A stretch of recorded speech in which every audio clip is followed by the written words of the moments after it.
Recently, a noticeable change had washed over Michael's mornings. Each day, with the first rays of sunlight peeking through the curtains, he found himself awakening not with groggy reluctance, but with a heart pulsing with excitement and a mind energized for the day's opportunities. This wasn't merely the result of good sleep or a healthy diet. It was something deeper, more personal. Michael was living out his dream, something he had visualized and yearned for as long as he could remember. A month had passed since he embarked on an exciting new adventure, an adventure filled with passion and purpose. He had become the proud owner of a bustling restaurant. Every detail, from the sparkling chandeliers to the cheerful banter of his staff in the kitchen, was a testament to his hard work and dedication. The tantalizing aroma wafting from the kitchen, the soft murmur of contented customers, and the lively clatter of dishes being served, all were part of his dream, now made tangible. However, today was different. Michael found himself staring blankly at a computer screen, his mind a whirlpool of thoughts. Despite the buzzing excitement of his first months as a restaurant owner, something was causing a wrinkle in his otherwise smooth journey. It was something he hadn't initially thought he would have to worry about early on: security. Of course, Michael was not naive. He was aware that sometimes potential threats could come from within the organization. He knew that, unfortunately, it was a common occurrence for businesses to grapple with employee theft or misconduct. However, this was something Michael absolutely couldn't afford. His restaurant was still in its infancy, an important time when each decision could either propel it forward or potentially derail his hard-earned progress. Just as things seemed to be unfolding even better than his initial plans, an unsettling discovery made his stomach churn with unease. There he was, sitting in front of his computer, poring over security footage that featured one of his employees, a young dishwasher girl, awkwardly lugging a suspiciously large bag towards the exit. It was an unexpected sight that raised alarms in his mind. What made it more disconcerting was the timing. It had been merely 3 days since he had installed the security cameras in the restaurant, a decision that now seemed more prudent than he had ever anticipated. Indeed, Michael's intention had never been to catch anyone in the act of wrongdoing. He was simply checking the new security system, testing out the memory capacity, and assessing the camera's performance. He wasn't naturally suspicious or mistrustful of people. In fact, he had always believed in the goodness of his staff, and he preferred to foster a sense of trust within his team. As Michael continued to stare at the footage, a wave of troubling thoughts began to creep into his mind. What if she's been doing this since the very start? He asked himself, the question planting seeds of doubt that started to grow, tinging his previous optimism with suspicion. With a sense of resolve, he stood up from his chair. It was clear to him that if there was indeed theft occurring within his business, it needed to be addressed immediately. Such actions could not be tolerated, and the issue needed to be nipped in the bud before it grew any bigger. However, as he prepared to confront the situation, a pang of hesitation slowed his steps. The dishwasher girl was just a kid, really. Her youthful face and seemingly innocent demeanor didn't align with his mental image of a thief. Yet as he grappled with this thought, another insidious one crept in. What if she was exceptionally good at this? What if this innocent facade was merely a disguise, cleverly concealing her true intentions? In 30 minutes, the restaurant was slated to close its doors for the night. As was their routine, the manager and the young dishwasher were always the last to leave. The restaurant had a unique setup, a back door that could only be locked from the inside. The dishwasher typically made her exit through this door, after which the manager would secure it from the inside and then leave through the main entrance. Michael, sitting at home a few blocks away from the restaurant, had access to the security footage remotely. His mind wrestling with the troubling discovery, he made a snap decision. He would take the short 7-minute drive to the restaurant and observe the situation firsthand. It wasn't something he was comfortable with, this feeling of spying on his employees, but he felt it was necessary to confirm his suspicions. He quickly slipped into his car and drove to a parking spot within sight of the restaurant. Nestled in the shadows, he waited with bated breath. Any minute now, the dishwasher girl would walk out the back door. In the back of the restaurant, Irene, the young dishwasher, carefully adjusted the little bonnet on a tiny head. "Look at you, cutie pie. You are a really good girl today. Hang in there, baby. Mommy will take you out soon," she whispered, her voice brimming with love and a touch of exhaustion. Ensuring that everything was perfect, Irene double-checked the contents of the bag. A hole had been skillfully made in the bag to allow fresh air in, ensuring that the little one inside would not be deprived of any oxygen. Little Angela was nestled comfortably inside, her innocent face serene, oblivious to the world outside. Having been fed just 20 minutes ago, Irene knew that Angela would soon drift off into a peaceful sleep. As a young single mother struggling to balance work and care for her infant, Irene had no choice but to bring Angela to her workplace. She had crafted this makeshift cradle, discreetly tucked inside a large bag, to ensure that Angela was safe and comfortable while she worked. Irene was well aware that her current arrangement was far from ideal and unsustainable in the long run. The risks were high, and the consequences could be severe if anyone were to discover her secret. It could potentially lead to her losing custody of Angela, a thought that filled her heart with a terror she couldn't bear to contemplate. But desperation had left her with little choice. As a single mother with limited support, she had to make do with what she had. The lack of affordable childcare and her precarious financial situation had driven her to make this drastic choice. Irene might have sidestepped this precarious situation if she had sought child support or pursued financial aid programs designed to help single parents. These could have possibly provided her with the resources she needed to ensure proper childcare for Angela, allowing her to focus on her work without worry. However, a singular incident in her past had made her abandon these options. A bitter experience had left her wary, and as a result, she had made the conscious decision to face her struggles alone. Driven to desperation, Irene had once attempted to apply for food stamps. She could still recall that day vividly. Standing in line outside the office where such applications were processed, she had been vulnerable and nervous. As she stood there, a couple strolling past caught her attention. Their conversation floated to her on the wind. "These people are draining taxpayer money." The judgment in their tone was as sharp as a knife, slicing through her hopes, leaving her feeling small and ashamed. She remembered looking down at the ground, her cheeks burning with embarrassment. When she dared to glance up, the couple was looking at her with such scorn and contempt that it felt like a physical blow. As her turn to apply for the assistance neared, the couple's words echoed in her ears, each repetition growing louder and more venomous. Finally, she couldn't bear it any longer. Overwhelmed with shame and anxiety, she left the line and abandoned her application. Irene's personal resources were dwindling rapidly. The baby formula and diapers, not to mention the rent, were rapidly depleting her meager savings. When it seemed like she was teetering on the edge of financial ruin, a glimmer of hope appeared. She heard about a new restaurant in town that was hiring staff. During the job interview, her mind was a whirlwind of anxiety and uncertainty. How was she going to balance work and childcare? The job was essential. She couldn't afford to turn it down.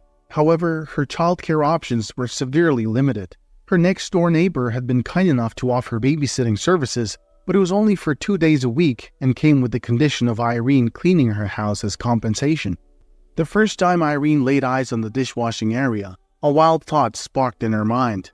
The idea was audacious, rife with risk, and seemed utterly unrealistic. The thought of it caused a swell of anxiety within her, but with her back against the wall, she felt she had nothing to lose. When Irene started working at the restaurant, Angela was just 1 month old. She was a calm baby, content and quiet, which played in Irene's favor. The baby would stay tucked away in the corner of a seldom-used dish storage room. It was a well-lit space with just enough room for a tiny makeshift cradle. Irene went to great lengths to ensure the area was clean and free from dust. It was a desperate plan, born out of sheer necessity, and every day Irene lived with the fear of discovery. But for the time being, it seemed to be working. Little Angela was safe, and Irene could keep her job. Irene's life had been marked by hardship from an early age. She had lost her parents in a car accident when she was only 4 years old. The depth of this loss didn't really hit her until she was about 10, by which time the harsh reality of her orphanhood had set in.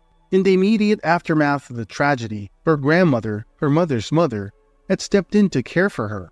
Irene's grandmother was a woman of a somewhat romantic nature. Mundane tasks such as housework didn't really concern her, and so Irene learned to be self-reliant from a young age. She grew accustomed to managing all the household chores on her own, a skill that would serve her well in later life. As her grandmother aged and grew increasingly frail, Irene found herself wrestling with the dual challenges of managing her studies and caring for her loved one.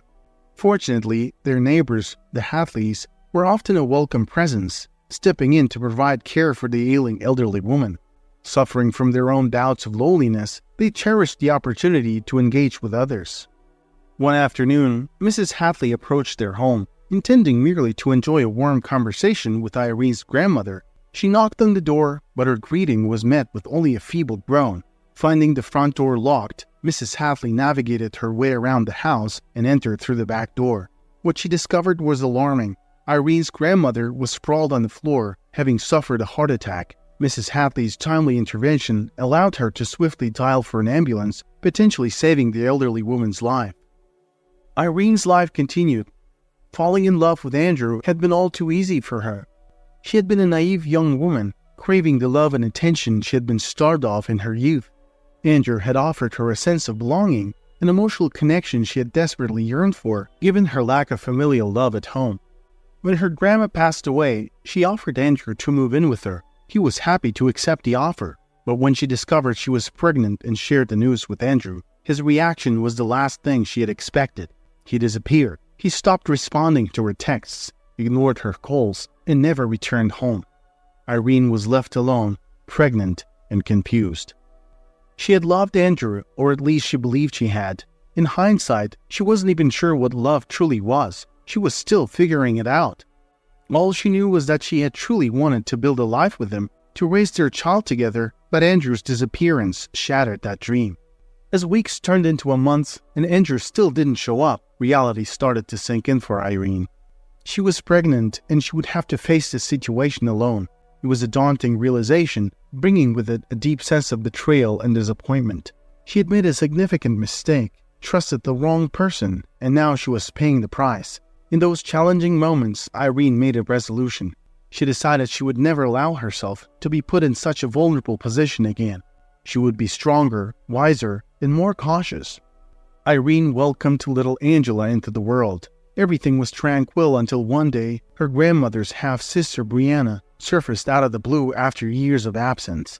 On the day she got wind of her half-sister's demise, Brianna came knocking at Irene's door, her malicious intent evident. She threatened Irene, vowing to torment her relentlessly unless she left the house willingly. Irene was filled with anger but found herself powerless. Brianna had the means to employ attorneys and the influence to manipulate the legal system to her advantage. Irene, however, had nothing but her tenacity and her newborn daughter's well-being to consider. Brianna swiftly succeeded in her sinister plans, and before Irene could process what was happening, she was ousted from her solitary sanctuary.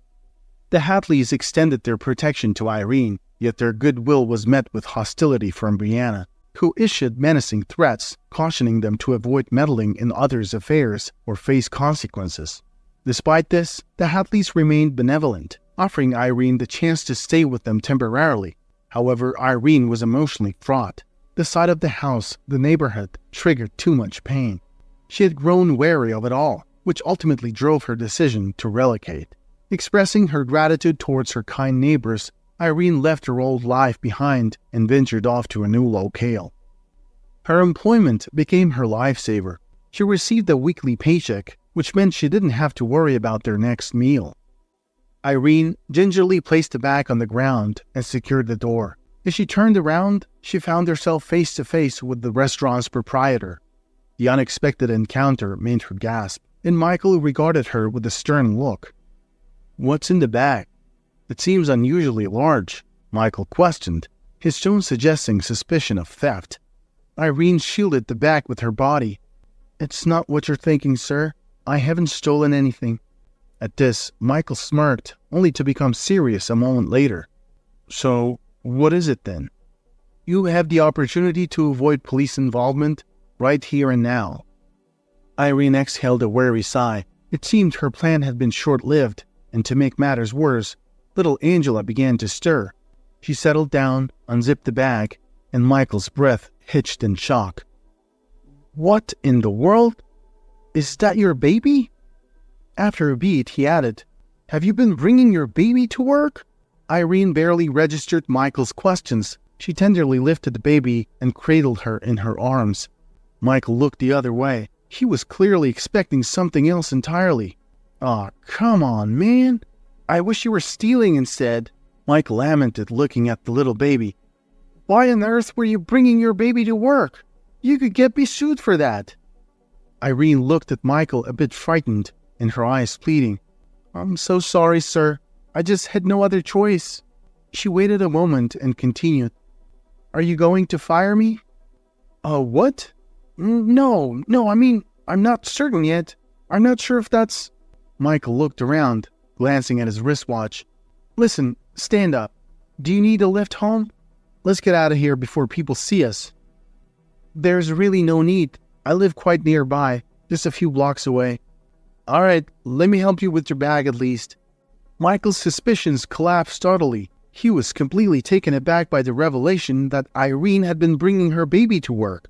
The shock of realizing the extent of desperation that could lead someone to such measures, unable to afford even basic childcare, spoke volumes about Irene's predicament. They walked and soon approached the small mobile home. Michael wasn't really thinking of saying goodbye right away. He waited till she unlocked the door and walked in.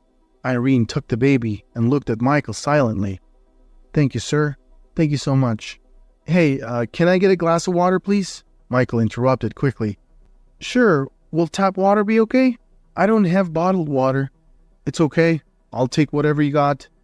Irene made her way to fetch the water, thoughts whirling in her mind. She pondered if Michael would allow her to retain her job and continue bringing Angela along. Yet she quickly dismissed the thought, presuming the likelihood of such an outcome to be rather slim. She returned, handing Michael a glass of water, and then went on to change Angela's diaper. Michael stood on the porch, sipping the water, his mind teeming with confusion. He sighed deeply, thinking back to the day he had hired Irene. She had described herself as a lone girl with no family. A sense of anger was slowly simmering within him. He berated himself for not being more thorough, for not identifying the problem before he offered her the job. He wasn't avaricious or heartless. He was simply dealing with too many responsibilities, and this was an issue he hadn't anticipated. Yet he realized he couldn't just turn a blind eye to Irene's plight. The situation evoked memories of Michael's own difficult childhood. Raised by alcoholic parents, he was removed from his home at the tender age of 13 and placed in foster care. He often found himself wondering about the trajectory his life would have taken had he not been taken from his parents. Sometimes he considered the possibility that he might have ended up mirroring their struggles. As Michael got older, he started harboring hate towards his biological parents for ruining his childhood because of their drinking problem. He didn't want to have anything with them. As he drained the last drops from the glass, the multitude of tasks awaiting him at the restaurant came flooding back to him. He had the urge to simply turn on his heel and leave. He felt certain that after the revelation, Irene probably wouldn't return to work anyway. He placed the glass on the porch and began to stride away. As Irene finished changing Angela's diaper, she emerged and saw Michael walking off. Irene considered reaching out to Michael, pleading for him to allow her to keep her job despite the circumstances, but as she thought about it, she realized that Michael had already done so much for her. Any other employer might have reprimanded her harshly or even levied fines for her actions. With a heavy heart, she walked back inside, collapsing onto the worn-out sofa. It felt like her world had come crashing down once more. A creeping sense of panic began to settle in, a familiar foe that she had grappled with many times before. Everything was back to square one. She needed to find a solution, and fast. Her mind whirred with thoughts as she tried to figure out what to do next. She needed to find someone reliable to care for Angela because she couldn't risk bringing her to work anymore. The discovery of her secret had laid bare the risks involved, and she knew she couldn't afford to gamble with her baby's well-being. As Michael strolled through the mobile home park, he noticed an elderly lady eyeing him with a stern gaze. He attempted to break the tension with a friendly smile, but her expression remained unchanged. "Is that girl your girlfriend?" the lady called out from a distance. Taken aback, Michael responded, "Pardon me?" "I asked, are you dating that young lady?" she repeated, pointing towards Irene's home. "No, ma'am. I just helped her with her bag," Michael clarified, a hint of confusion in his voice. So you're a stranger to her," the lady noted, her gaze returning to her flower bed. "Just thought you should know. She's getting evicted if she doesn't pay her rent soon." Michael's stride slowed, and after a few steps, he halted altogether. He felt a sudden urge to know more, to understand Irene's situation better. He walked over to the lady, who was now engrossed in watering her flowers, and engaged her in conversation. The lady shared that Irene had moved in about 3 months ago. As a gesture of goodwill, she had offered Irene a slight discount on the rent, under the condition that she would pay every 2 weeks. That was their agreement, she explained. Michael bid the lady goodbye and returned home. He hoped to leave the day's events behind and get some sleep, but rest eluded him.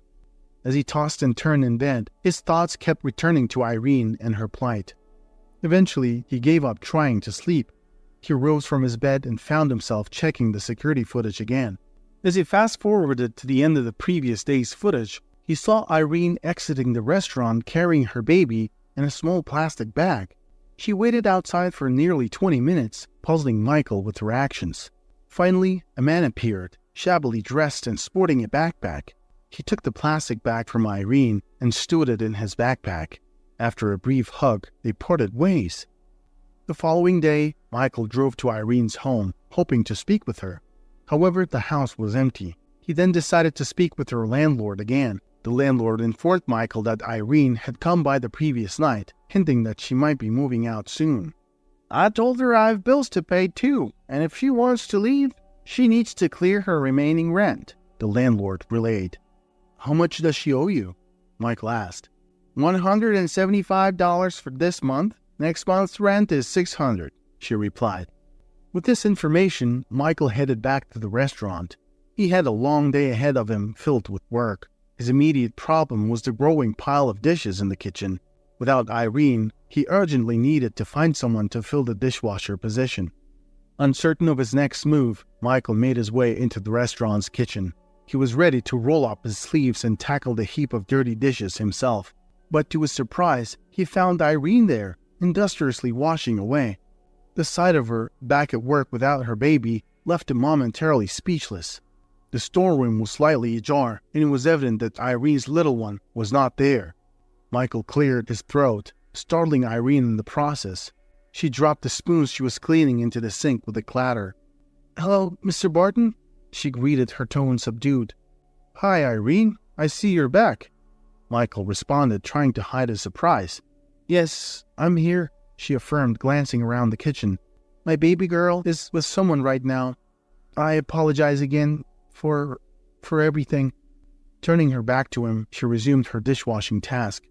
Michael was taken aback by Irene's return, especially in the absence of her baby. He was even more surprised that she hadn't just disappeared completely. "Irene, why did you come back?" he asked, his curiosity piqued. She stopped her work for a moment, sighing deeply. "I felt guilty about lying to you," she confessed without turning to face him. "You trusted me and gave me this job. The least I can do now is help you until you find someone else."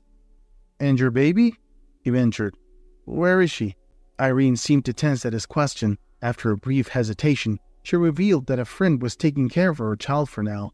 When the workday ended, Michael chose to wait until Irene finished her shift. He wasn't comfortable with what he was about to do, but he resolved to follow her. Irene stopped in front of a humble small house. She disappeared inside, and Michael waited patiently until the cover of darkness settled in. Eventually, Irene emerged with her baby in her arms. In the dim light, he could just make out the figure of an older woman bidding her goodbye with a warm embrace. As Irene began her walk home, Michael observed her from a distance. She was engaged in a lively conversation with her infant, a radiant smile on her face. Despite the countless difficulties this young woman faced, she never failed to show unwavering affection for her child. Judging from her steady stride and lack of effort to hail a taxi, Michael surmised that Irene intended to walk the entire distance back to her home. Watching her carry her baby in her arms all that way was more than he could bear. He decided to intervene. Pulling his car up alongside her, he stepped out, guilt written all over his face. "Irene, I apologize, but I've been following you since you left the restaurant," he confessed, his voice filled with remorse. "Could I please offer you a ride home?" Taken aback, Irene looked at him uncertainly for a moment before she began to approach his vehicle. Seeing her relent, he quickly opened the back door for her, offering a reassuring smile. The car ride was silent at first, the atmosphere heavy with unspoken words. Deciding to break the silence, Michael ventured a question. "How do you manage to hold everything together, Irene?" "What do you mean?" she asked, her voice soft. "I noticed you earlier smiling and showering your daughter with so much love," he explained. "Well," she began, her voice barely above a whisper, "I wasn't always like this. There were times when I considered giving her up." "And what stopped you?" Michael asked, intrigued by her honesty. "Some kind people," Irene responded simply. "The ones who babysat little Angela today?" Michael asked, to which Irene nodded in confirmation. "Listen, Irene," he began, his tone earnest. "You don't need to come to work if there is no one to take care of your baby. You don't owe me anything, okay?" When they arrived at Irene's home, Michael reached into his pocket and offered her a handful of cash. "It's not a lot," he confessed. "I've invested heavily in the restaurant, but please accept this." That night, as Michael returned to his own home, he felt an unusual tug at his heart. He struggled to convince himself that he wasn't developing feelings for Irene, that he wasn't falling for her. Yet a strange sense of nostalgia persisted, a feeling he couldn't quite put into words. As he had suggested, Irene didn't show up for work the next day. To fill the gap, Michael quickly found a replacement. One of the waiters managed to find an older woman who could step in for the time being. Life resumed its normal course. Michael found himself engrossed in managing the restaurant. With time, it seemed to him that he was gradually forgetting about Irene and was able to fully focus on his business again. He rationalized his past actions towards her, convincing himself that he hadn't treated her poorly and that he had even helped her financially. He wanted to believe that his actions hadn't worsened her situation in any way. The restaurant wasn't faring well. He had overestimated his resources, and money was draining away at an alarming rate. He kept hoping for an influx of customers, but to his disappointment, the restaurant remained quiet. Panicked, he started considering the grim possibility of having to close down if the situation didn't improve soon. Everything began to change a week later. One evening, a large family walked into the restaurant, requesting 4 tables be joined to accommodate their sizable party. Overjoyed, Michael promptly had his staff arrange the tables. The same evening, an unexpected surge of about 20 additional customers made their way to the restaurant. The following evening proved to be an overwhelming rush for the restaurant staff, but in the best possible way. Customers were streaming in non-stop. Within a span of 5 days, Michael's restaurant had managed to generate revenue equivalent to what he had spent to sustain it over the previous 2 months. He was utterly baffled by the sudden turn of events. Wanting to understand the reason behind the surprising influx of customers, he instructed his waitstaff to inquire about how they'd come to know about the restaurant. One of the customers said, "I was stopped at a traffic light and noticed a homeless man holding up a sign that read, 'If you want to help me, visit Michael's.' I might not have paid it much heed, but when I spotted another lady a few blocks away holding up the exact same sign, I got curious. I stopped to ask her about the sign, and all she said was, 'Ask Irene.'" Upon hearing this revelation from the waiter, Michael made an immediate beeline for Irene's house. As he pulled up, he noticed her sitting on the front porch, talking to her little baby. He exited his car and walked up to them. "Hello, Mr. Barton. What brings you here?" Irene was visibly surprised to see him standing before her house. "I'm not quite sure, Irene. Maybe you can help me understand," he responded. "My restaurant has been packed with customers lately, and I thought you might have an explanation." Irene looked taken aback and confessed she had no idea what he was talking about. "There are people advertising my restaurant all around town," he revealed. Suddenly, the pieces fell into place for Irene. She remembered how, when she'd first started working at the restaurant, she'd encountered a homeless man named James not far away. Feeling empathy for him, but lacking the funds to help, she'd offered him leftover food from the restaurant. She didn't want the food to go to waste, and James didn't mind as long as it came from a good heart. It all clicked for Michael too. He remembered seeing Irene interact with someone on the surveillance footage. From then on, Irene had begun to share the restaurant's leftovers with James regularly, who would then distribute them among his fellow street dwellers. When Irene stopped coming to work, she had realized James and his friends would be left waiting for the usual food. She had then made an effort to cook whatever she could at home and deliver a final meal to James. When she informed him that she wouldn't be able to continue bringing food, he'd expressed his gratitude and asked if there was anything he could do for her in return. She had simply requested him to pray for Michael's business. As it turned out, James had rallied all his friends and come up with the idea to promote Michael's restaurant around town. Michael found himself at a loss for words. He felt a twinge of regret for letting Irene go earlier. He stood there in silence, mulling over an unconventional idea. After a moment, he broke the silence. "You know what? I want you back at the restaurant, but not as a dishwasher." He proposed that they organize a charity dinner every Friday for the needy and homeless. Given that his business was still small, he could only accommodate a limited number of guests for these free meals, and Irene would be in charge of managing these events. 3 months down the line, Michael was celebrating the opening of a second restaurant branch. He now had a veritable brigade of homeless people who turned up every Friday for their free meals and in return helped spread the word about his restaurant throughout the town. Meanwhile, Michael found himself increasingly drawn to Irene. He also found joy in spending more and more time with little Angela. After a few months, he summoned up the courage to ask Irene to move in with him. Given her past experiences, Irene was cautious.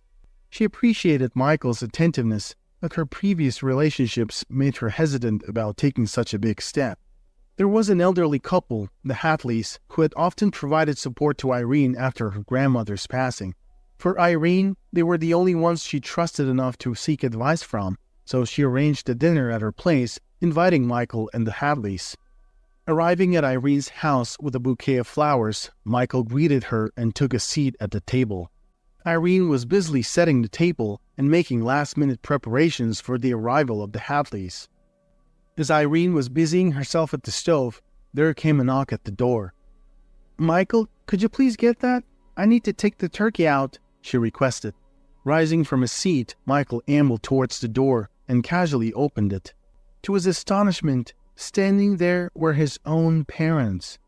Time seemed to halt for everyone except Irene. They all stood locked in a silent stare.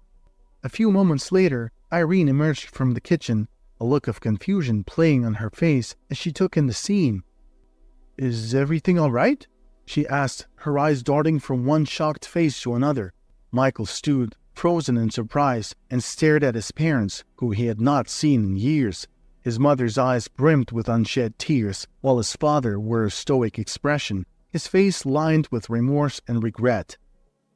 "I guess we have some explaining to do, Michael," his father began, his voice cracking with emotion. "I know you're angry at us. We made some terrible choices in the past that hurt you, and for that we're deeply sorry." "I'm not the same man who drank his life away, Michael," he continued. "We cleaned ourselves up. We're sober now. In the last few years, we've been trying to pay back our debts to society, helping out people who are in need like Irene."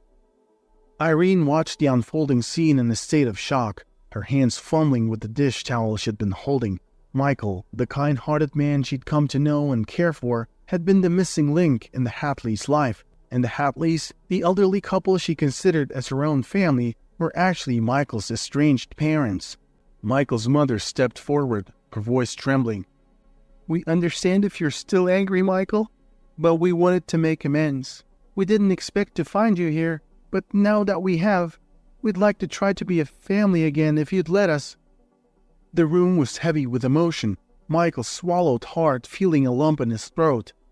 His mind was whirling with a mixture of emotions. He looked at Irene, then at Angela, and finally back at his parents. "You don't get to walk back into my life just because you've turned yours around," Michael said, his voice barely above a whisper. But then he sighed. "However, you've done good by Irene and her daughter. And if they trust you, I guess I can give you another chance." She smiled at Michael and the Hatleys, and it was a radiant smile, a smile of love, gratitude, and hope. I can't believe it," she managed to say through her tears. "You're all a family, and we're a part of it. This is more than I could ever wished for." The relief that flooded his mother's face was immeasurable. She reached out to hold her son, who after a moment's hesitation stepped into her arms. As the night deepened, the newfound family shared stories of the years they had missed, forging bonds and healing old wounds. Michael and his parents slowly rebuilt their relationship, and Irene found a home for herself and Angela and the family. And so, a new chapter began for all of them, one filled with hope, forgiveness, and family.